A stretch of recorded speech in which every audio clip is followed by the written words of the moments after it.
Algumas provas rápidas sobre a questão da reencarnação. Eu não havia feito um vídeo a esse respeito porque as provas são tão numerosas, tão extensas, que aquele que não se convenceu da verdade do fato, nem que se materializasse diante dele o que quer que seja, ele acreditaria, atribuiria por certo a uma indisposição orgânica ou qualquer coisa. Mas vejamos, entre as provas da reencarnação, pelo menos rapidamente aqui destaquei agora para não fazer um vídeo longo, percebo que temos as científicas e temos as morais, aquelas que resultam da observação cotidiana, que indicam perfeitamente o fato. Vamos fazer uma junção entre essas teses e explanar da maneira mais resumida possível.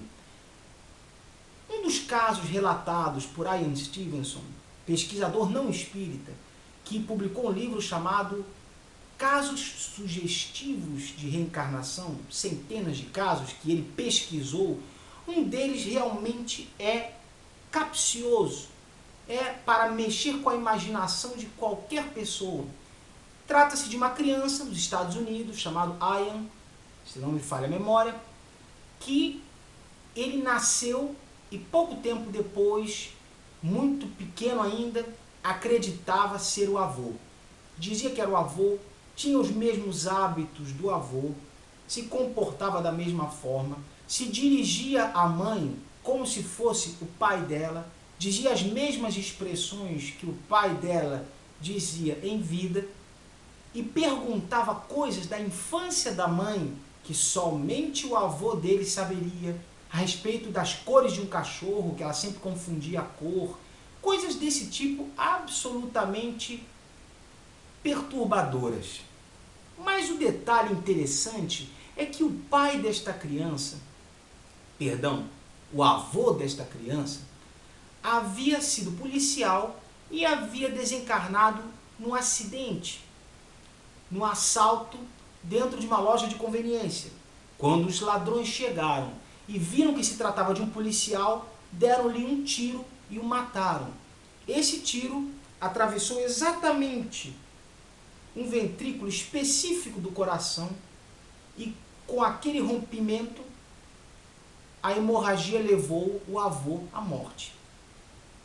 O problema é que a criança nasceu, esta criança, o seu neto, nasceu com um grave problema cardíaco, grave, necessitando de cirurgias e etc., exatamente no ventrículo atingido pelo tiro no avô. É um caso relatado em vários anais de pesquisa, pesquisas não espíritas, portanto não tendenciosas ou de qualquer espécie de manipulação.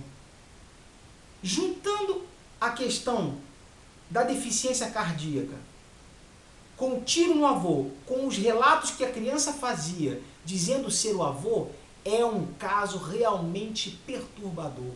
Outros casos relatados de pessoas que lembravam o lugar onde elas moravam na outra encarnação. Lembravam da casa, lembravam das pessoas que viviam na casa, muitas vezes os nomes. E estes casos são apurados, e quando as pessoas chegam no local, não existe casa nenhuma. E quando vão nos registros da prefeitura, descobrem que há 60 anos atrás havia uma casa naquele local e as pessoas que viviam lá tinham o nome dado por esta pessoa que lembrou de sua encarnação passada. Alguns céticos poderão argumentar que se trata de uma energia que ficou vagando no ar e alguma pessoa captou por estar supostamente numa vibração similar. Muito estranho uma coisa tão perfeita, tão relatada desta maneira. Caso que, na hipótese do menino que acreditava ser o avô, é totalmente descartado este aspecto de imaginação. A questão, partindo para um outro aspecto científico, foi feita uma pesquisa recentemente e, através de um encefalograma, onde várias pessoas foram colocadas, deitadas, com seus cérebros absolutamente mapeados, esta pesquisa revelou que no momento de uma regressão, a parte do cérebro ativada, se não me engano, cientificamente, agora não recordo o termo exato, se não me engano, o lobo frontal era a parte responsável pela memória e não pela criatividade. O que significa que, objetivamente, em termos de encefalograma, as pessoas que estavam fazendo regressão, no momento em que elas relatavam as suas encarnações anteriores, elas encefalograficamente, cerebralmente falando, não estavam inventando, não estavam criando, estavam sim recordando, de acordo à ativação do lobo frontal do cérebro. Uma pesquisa que foi feita neste sentido, o que torna irrefutável este aspecto de não ser a regressão uma criação da pessoa que está naquele momento passando pela terapia, e sim uma lembrança, o que exclui qualquer possibilidade da pessoa estar captando uma possível energia naquele momento. Trata-se de uma lembrança realmente. A parte do cérebro ativada é a parte da memória. Ela necessariamente está lembrando de algo que foi experimentado e não criando. É um outro ponto. Uma outra pesquisa feita também em várias hipóteses de regressão, em que as pessoas falavam em idiomas que desconheciam.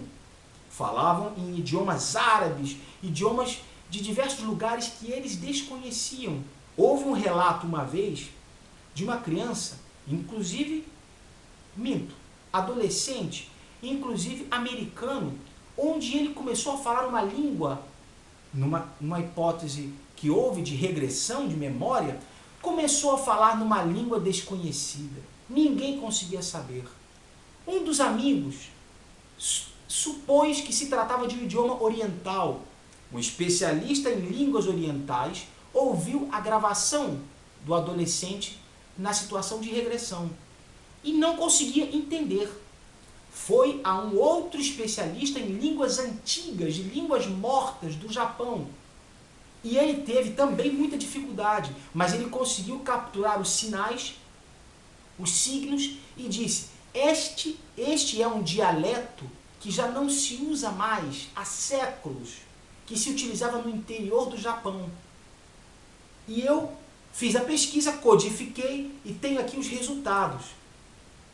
O mais interessante disso não é que a pessoa pudesse estar falando num dialeto morto do Oriente, sendo ela ocidental. O mais interessante é que a mensagem tinha um conteúdo lógico.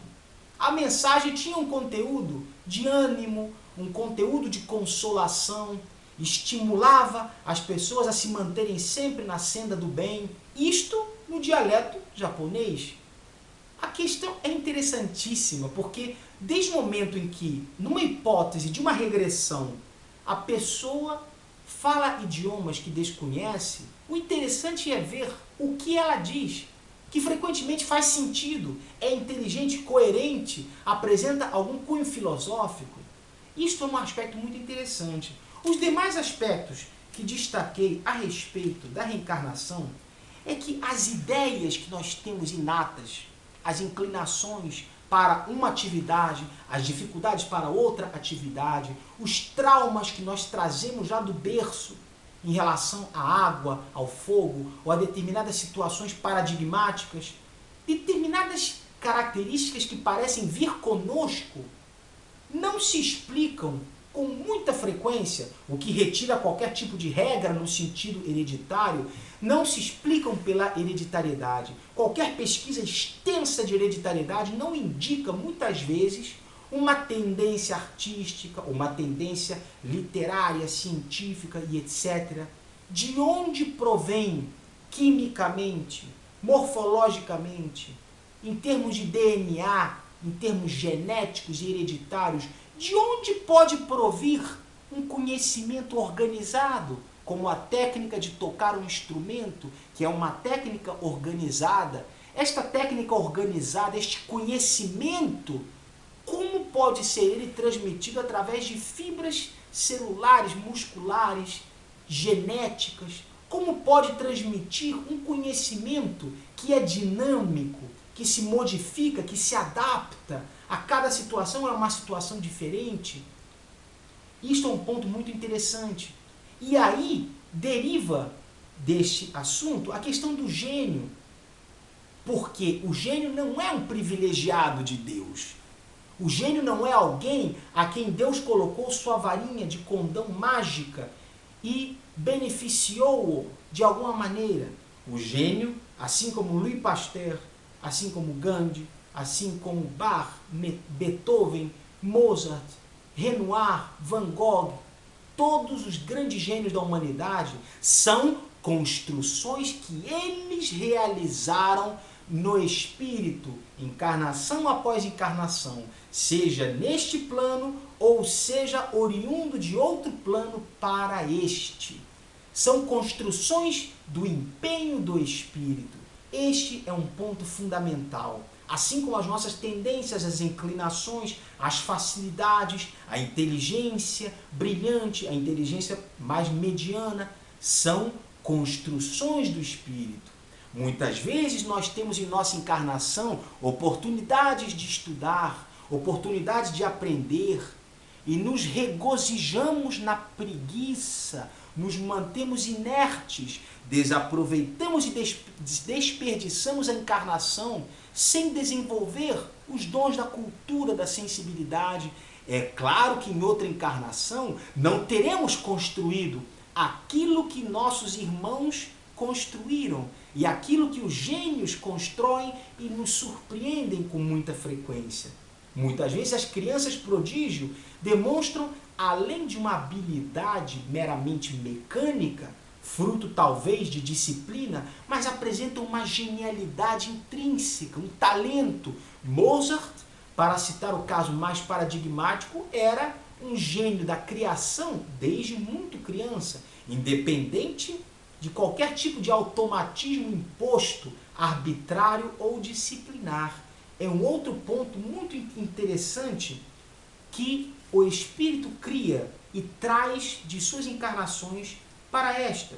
O sentimento que nós temos também de afinidade com determinados lugares, países, cidades, culturas, estilos literários, compositores e etc., provém com frequência de uma intensa convivência em outra encarnação que tivemos nestas hipóteses todas e que trazemos conosco aquela lembrança, aquela saudade daqueles momentos que nós vivemos e que experimentamos uma série de vivências.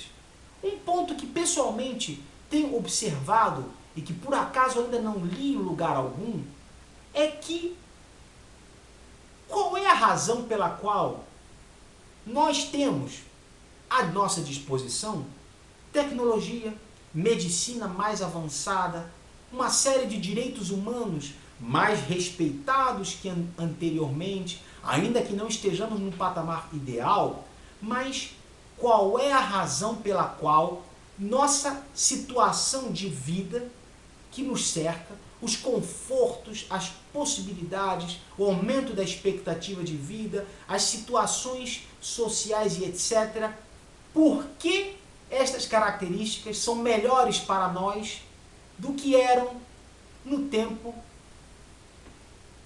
de Oswaldo Cruz, no tempo de Louis Pasteur, no tempo de Gandhi, no tempo de Martin Luther King, mais para trás, no tempo de Schumann, no tempo de Beethoven, no tempo de Rafael Sanzio, no tempo de Da Vinci, no tempo de Santo Agostinho, de Santo Tomás de Aquino, de São Francisco de Assis, que não tinham recursos, medicina, não tinham praticamente nada. É como se Deus tivesse deserdado estas pessoas dos recursos e dos confortos e das possibilidades que nós temos hoje. Como se elas tivessem merecido viver num mundo ainda atrasado em determinados pontos do que hoje não é.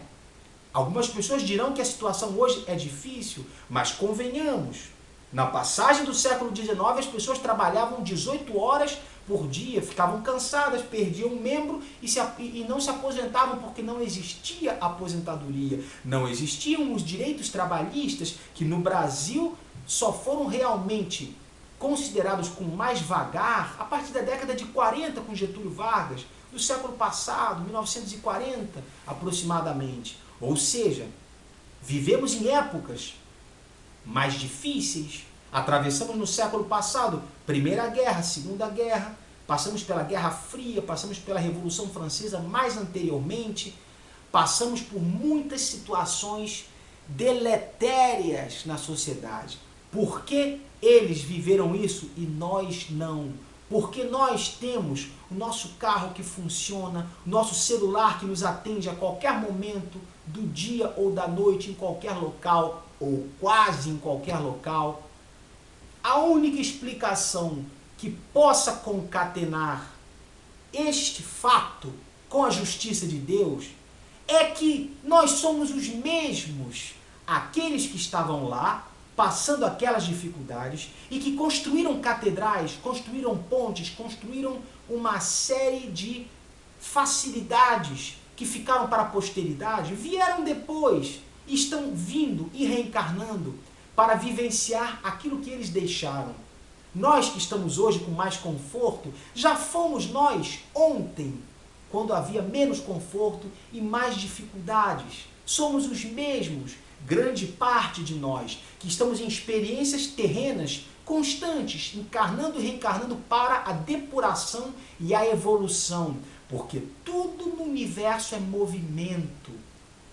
Na matéria sólida há movimento atômico, tudo é movimento. O nosso espírito tem um movimento para a ascensão e a depuração espiritual. Portanto, a encarnação é um alambique, é um depurador, é um filtrador, um filtro da evolução do espírito, para que posteriormente ele cada vez mais vá evoluindo. Quando nós pensamos também nas situações de enfermidades raras de nascença, de situações de anomalias cerebrais, anomalias físicas, situações vegetativas, temos que ter uma noção de Deus que não seja uma noção imperfeita como nós somos. Há pessoas que passam 30 anos numa repartição pública sem cometer um erro. São pessoas que admitem que o semelhante que nasceu com defeitos e debilidades e problemas físicos foi um erro de Deus. São pessoas que admitem não errar numa repartição pública, mas admitem que Deus, o Criador do universo, possa cometer erros com tanta frequência ao longo do mundo. Quantas pessoas nascem por dia com problemas de nascença de todo grau e de toda amplitude? Aparentemente seria uma injustiça de Deus se nós considerássemos o nascimento da alma ao mesmo tempo que o corpo, o que é absolutamente incoerente. Aqueles que creem num Deus considerando o nascimento do corpo e da alma simultaneamente, são pessoas muito perfeitas, são pessoas que não têm deficiências físicas, são pessoas que não têm deficiências mentais. Elas acreditam porque é muito confortável acreditar.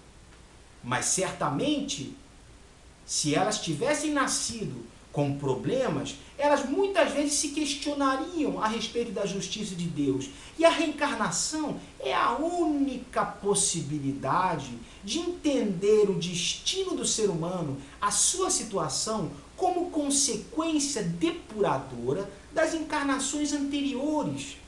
Aquele que assassina um monte de pessoas e desencarna imediatamente, ele é um que desencarnou, e as 20 pessoas que ele assassinou, como fica isto?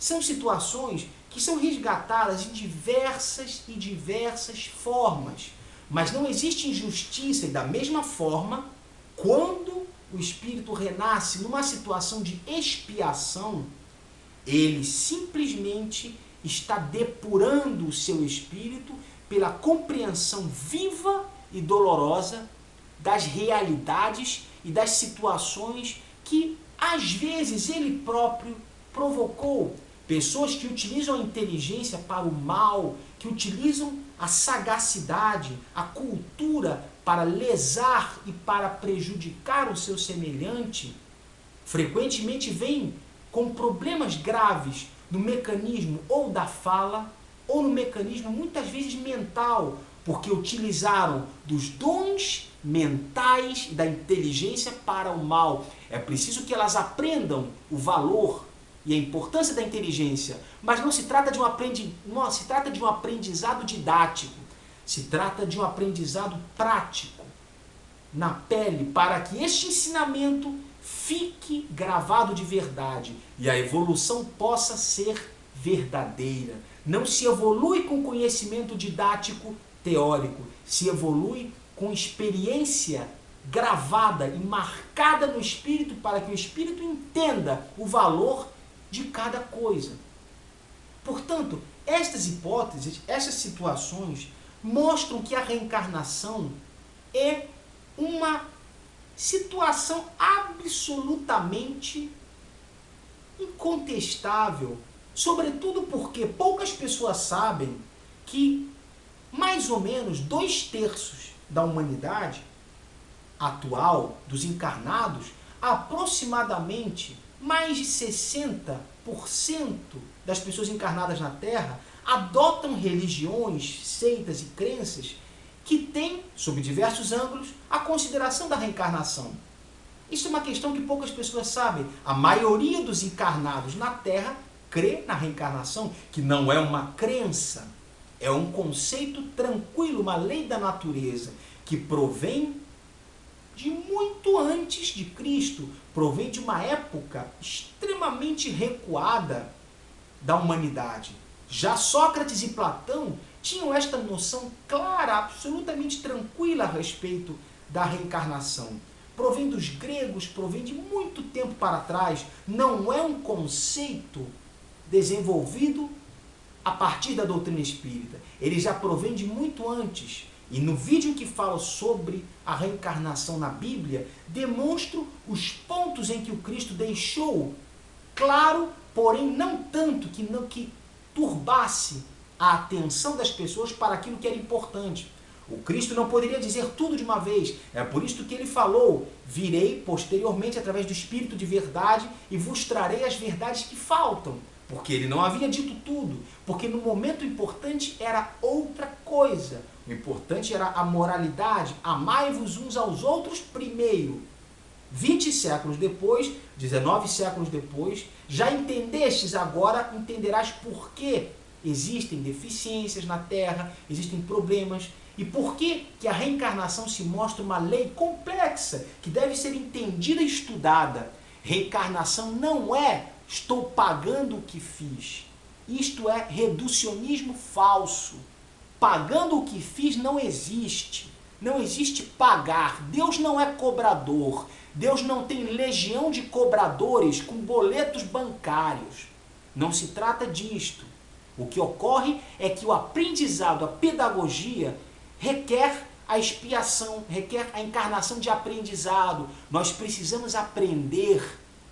Poderíamos aprender pelo amor, poderíamos praticar a caridade e gerar tanto amor que diminuísse a gravidade de nossas faltas e que pudéssemos assim aprender, mas não optamos por isso. Somos egoístas demais, nos preocupamos conosco e pedimos uma reencarnação de expiação para poder aprender então. Estes são os conceitos básicos que gostaria hoje de trazer. Fiquem à vontade para me perguntar e etc. Agradeço novamente a atenção de todos. Fiquem com Deus e Deus os ilumine. Muito obrigado.